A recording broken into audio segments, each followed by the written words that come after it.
we'll do the live thing first. Like,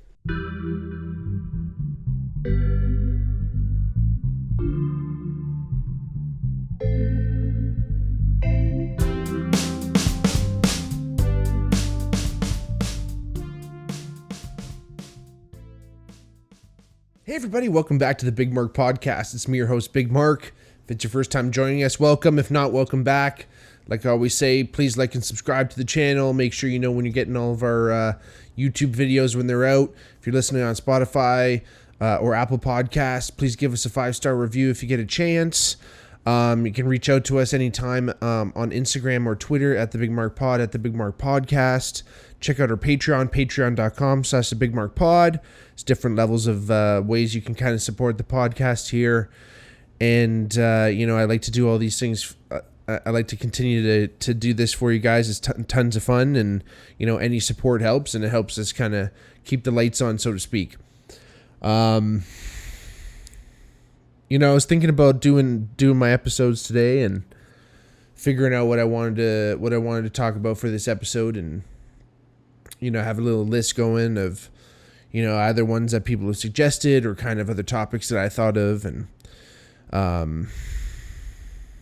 the one that caught my eye today was Anthony Bourdain. I want to talk about him in the sense that, I can talk about his biography a lot and talk about kind of his personal life, but I really want to talk about kind of his effects on, probably maybe the food, maybe like the Food Network, or like how they used to do food shows in general, let alone the culinary industry, and, just kind of like increasing that interest in what kind of goes on behind the scenes in restaurants. Because I think obviously everyone kind of figured, people are cooking back there. That's what you got to do. But unless you've actually worked in a kitchen, you might not actually know what really goes down. Anyway, like I said, I don't want to harp too much on it, but we'll talk a little bit about Anthony as a person and a little bit about his history. So he's born Anthony Michael Bourdain in Manhattan on June 25th, 1956. His dad was a salesman at a camera store who later became an executive at Columbia Records, and his mom was a staff editor for the New York Times. So he's kind of like exposed to some artsy kind of stuff, at least to some writing, which is really interesting. All in all, it sounds like Anthony had a pretty pleasant childhood, according to him.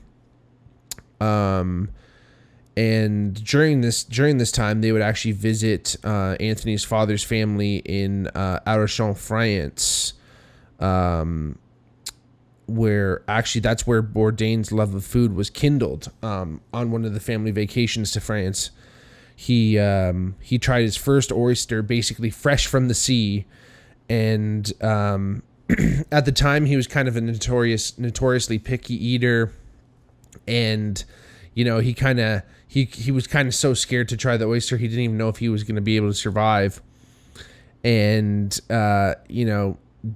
he was quoted as saying afterwards, and this comes up in some of his books, which I'll get into, but he said, everything was different now.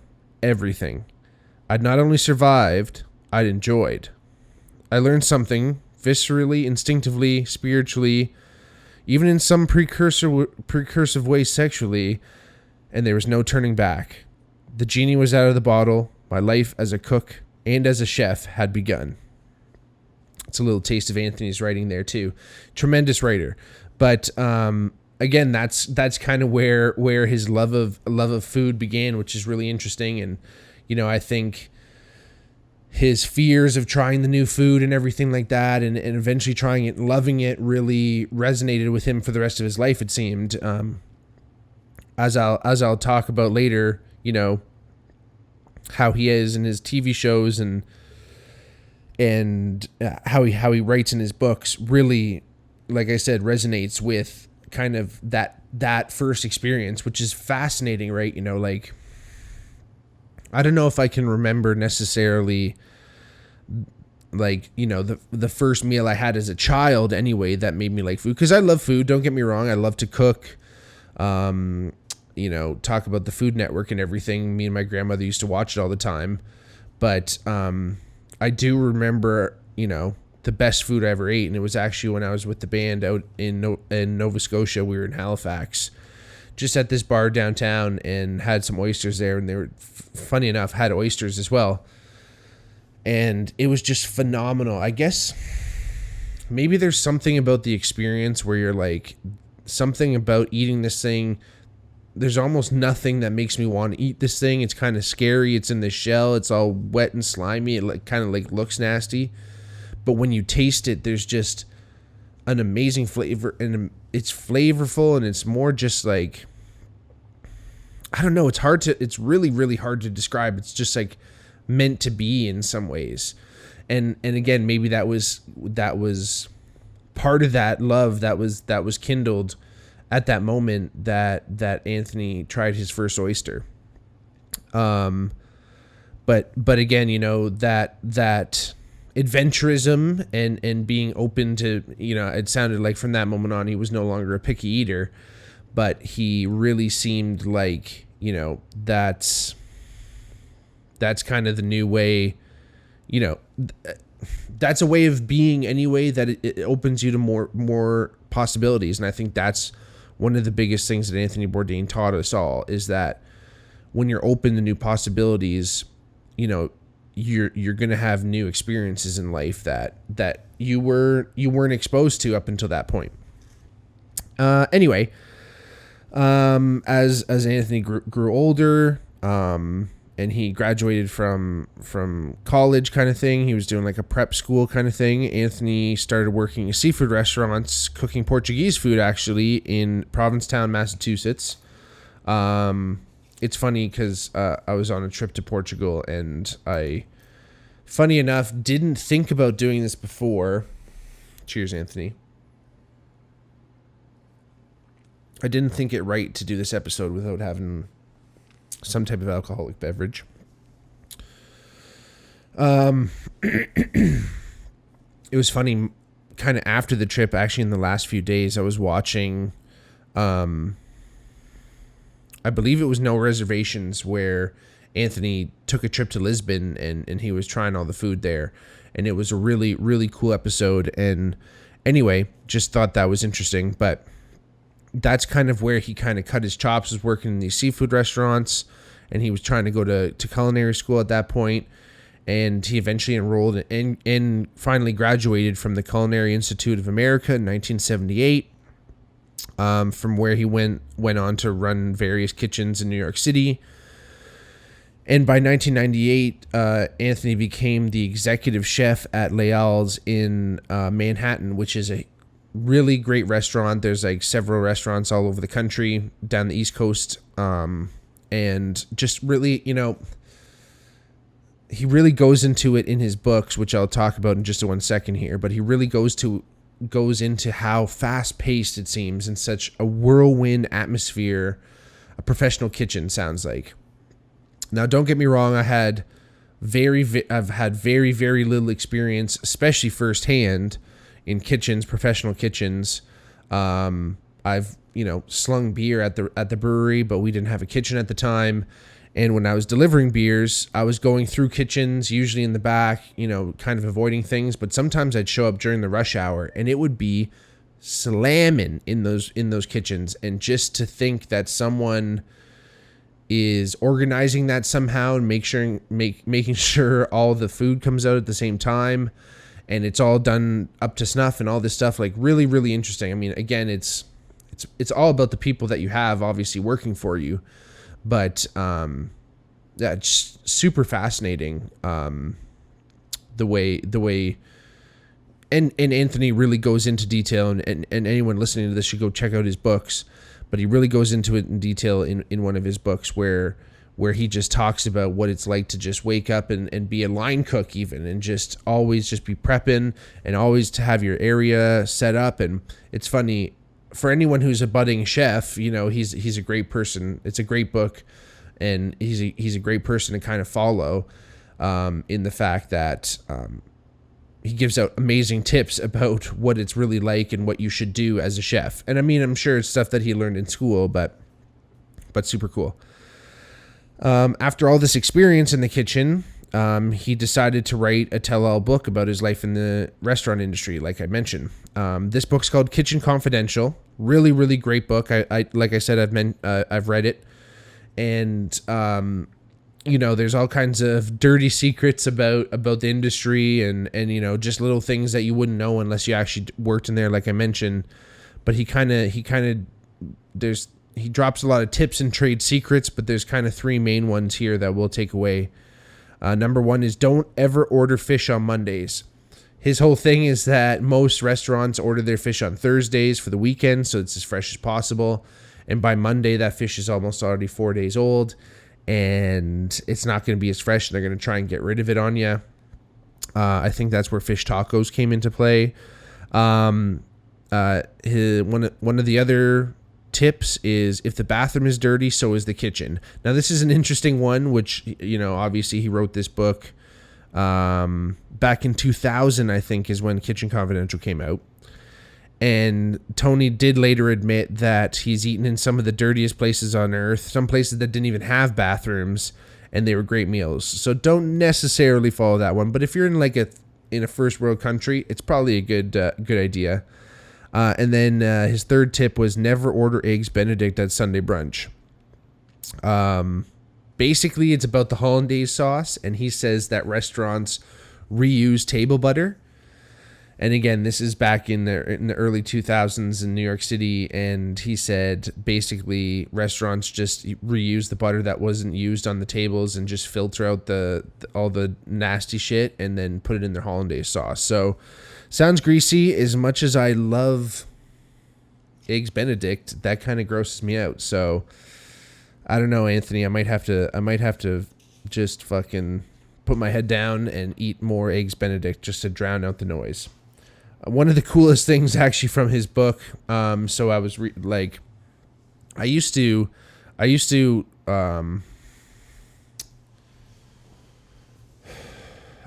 mention, or sorry, when I was actually still delivering kegs for the brewery, I was I was listening to Kitchen Confidential. That's kind of how I read it. When I say I read it, I actually fucking listened to it. I'm sorry.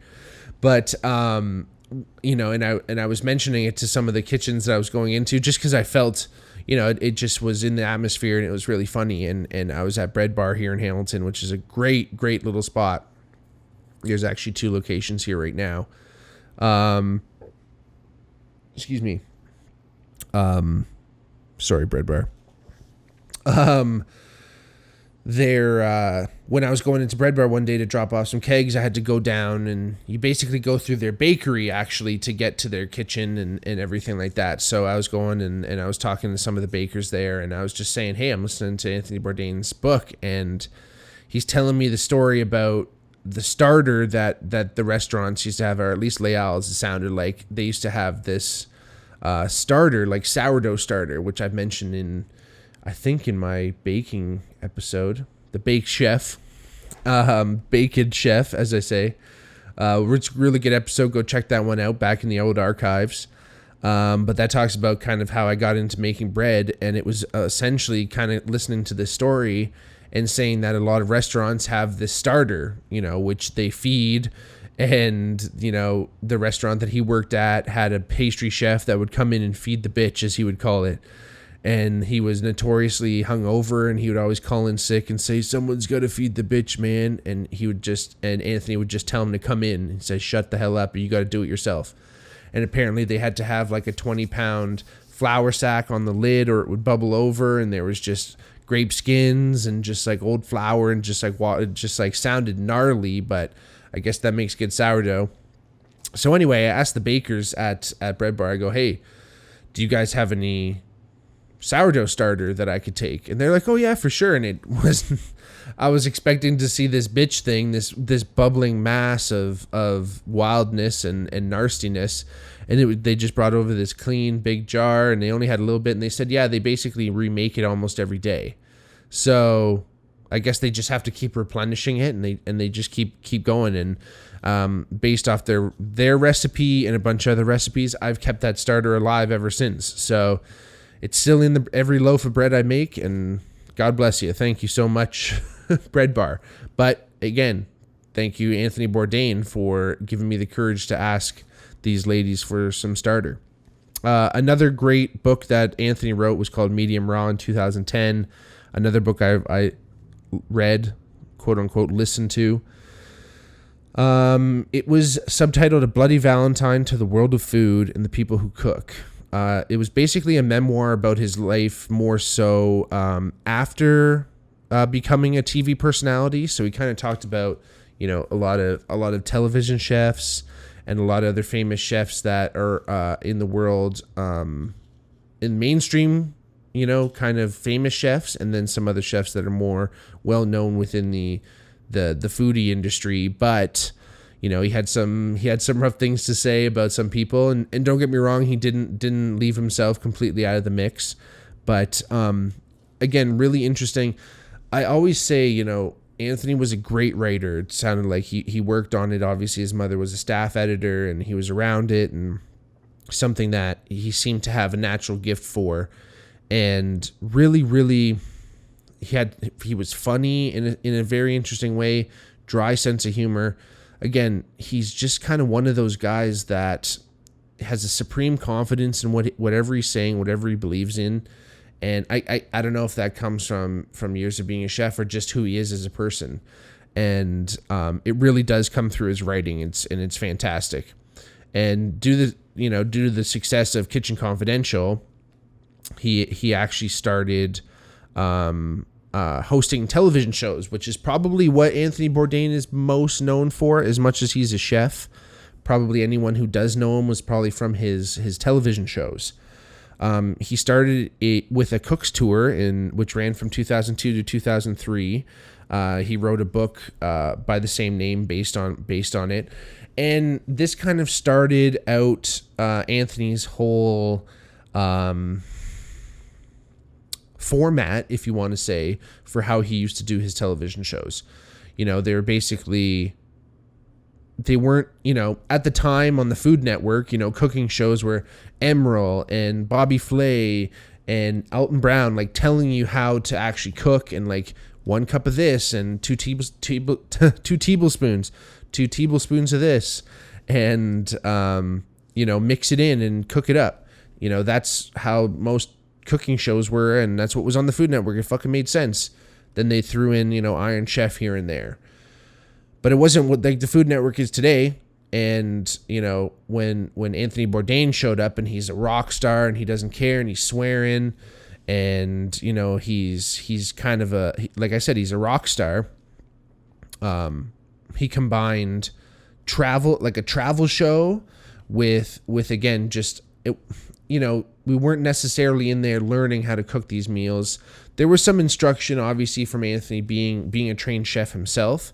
But again, it was more so, about the food, not necessarily how to cook it, but highlighting the types of food that are connected to cultures all throughout the world. And that's essentially the format that he continued with, into his other,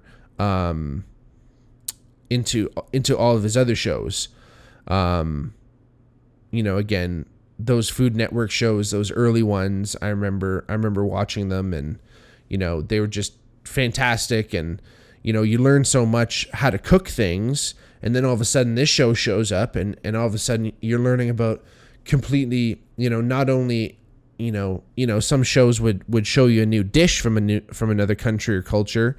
All of a sudden you're in this new country with Anthony, and he's experiencing new things, and he can kind of be a bit of a stick in the mud sometimes. So it's pretty funny, but he's a great host. And he was never about bullshit. There was never cookie cutter shit.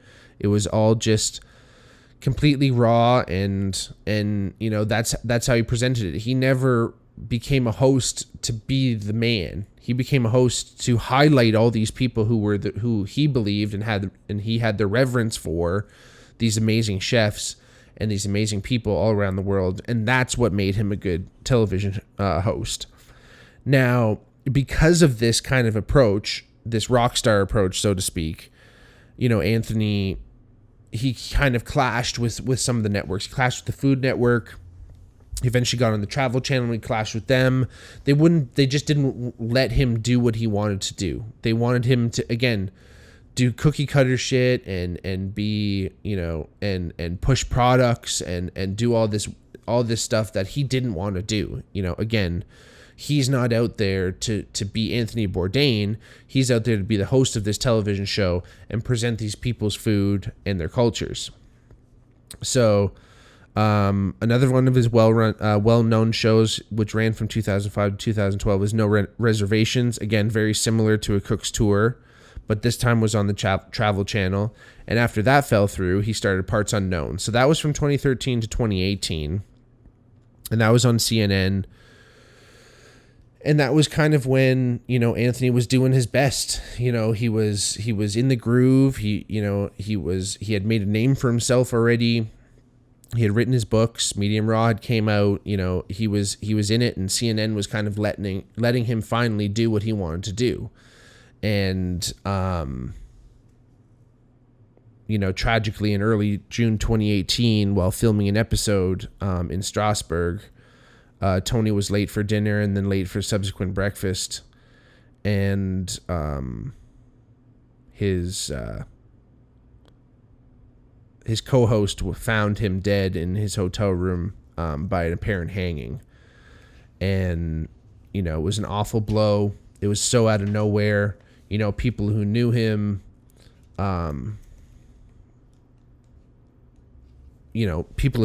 told everyone that he was the happiest he'd ever been. He was healthy. He had just started jiu-jitsu at age 58. He was, relatively healthy.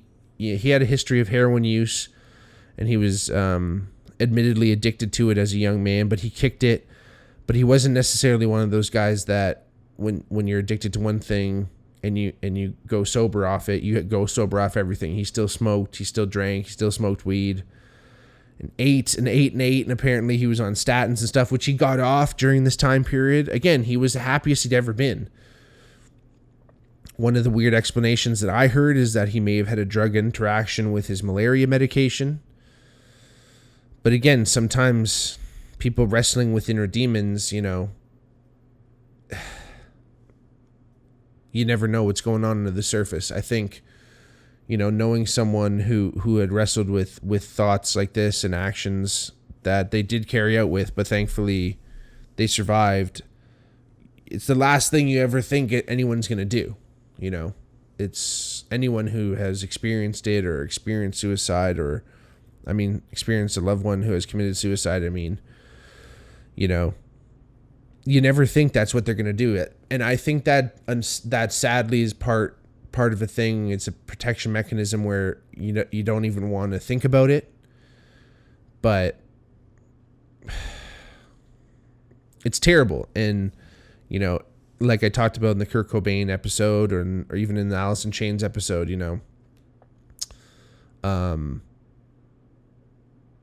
so many questions come up when someone does something, right? Because you can never ask. You can never know why, really, unless they leave a detailed note. And as we know, that might not even be accurate either.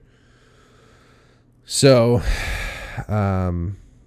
you never know who's struggling with something. If you know someone out there who you think might be, reach out and give them a virtual or real hug, however you want to do it. But you never know. Kind of in closing here, I just wanted to talk about, the importance of what Anthony Bourdain's legacy kind of leaves behind.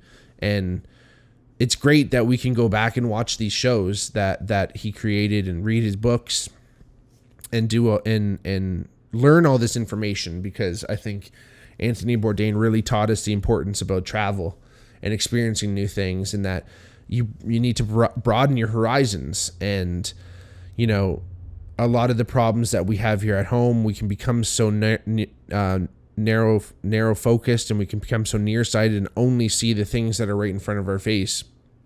But when we broaden our horizons and go to new places and try new things, and sometimes force ourselves to try new things, it gives us a new experience, whether that experience is good or bad. You might not enjoy every single piece of food. I think Anthony did say, obviously people asked him, what's the worst thing you ever ate? And I think it was like fermented shark from Finland or something like that. So even he has a food that he really doesn't like, but at least he tried it and he knows that's the worst food. So again, good or bad, travel and new experience teaches us so many things. And, you can learn so much about a country through their food, right? And, culture and tours and history and blah, blah, blah. It teaches you the nitty gritty of a country, but their food, and it just, go to the markets and try to ask local people where they go to eat, and again, find those little nooks and crannies, and don't be afraid to try the weird looking stuff, or, again, it might not all be great, and that's how it goes, but it's an experience. And, Anthony taught us a lot about all that stuff. Anthony Bourdain, he was a rock star chef, and he lived a life that was extreme. But I think we need people like him to live in the extreme, to show us the boundaries of human capability. It's not something that's recommended. Not everyone can do it, but your Jim Morrisons and people like that who lived in the extreme, they show us what people are really capable of. And they give us something to strive for, and they give us something to aim at. And as much as they might be pilloried or judged for some of their choices, it's experience, and it's things that they experience that we can live vicariously through and learn so much, and maybe even prompt ourselves to do something even a fraction of as good, or a fraction of as far, or a fraction of the distance, or a fraction of the adventurousness of Anthony Bourdain. At least it's part of that, and it's in his honor, and it's in his legacy that we still live, and we still strive to try new things and try new experiences and go to new places and experience it with an open mind and an open heart, and know that deep down the glitz and glamour of travel is amazing, and the relaxation of it is amazing. But if you really want to experience what life is, you got to try new foods and new places, and places you never thought you'd find yourself. And you might be sitting in some weird back alley, and they might bring you something that you didn't even realize you ordered. But that's what it's all about, and that's what the experience is all about. Thank you so much for listening today. It was really fun reminiscing and thinking about Anthony a little bit for today, and thinking about all those great cooking shows and everything. And again, thanks for coming along. And if you ever get a chance to travel, even if it's just, down the street, try something new. Again, please like and subscribe. Please wherever you're listening to the podcast, give us a 5-star rating if you can. I know it sounds simple, but it really does a lot for the podcast. Please reach out at any time on our Twitter or Instagram at the Bigmark Pod, at the Bigmark Podcast, and then check out our Patreon too, patreon.com/thebigmarkpod. I love you all. Thank you so much for listening.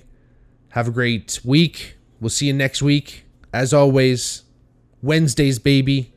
Love you all. Talk to you soon. Peace.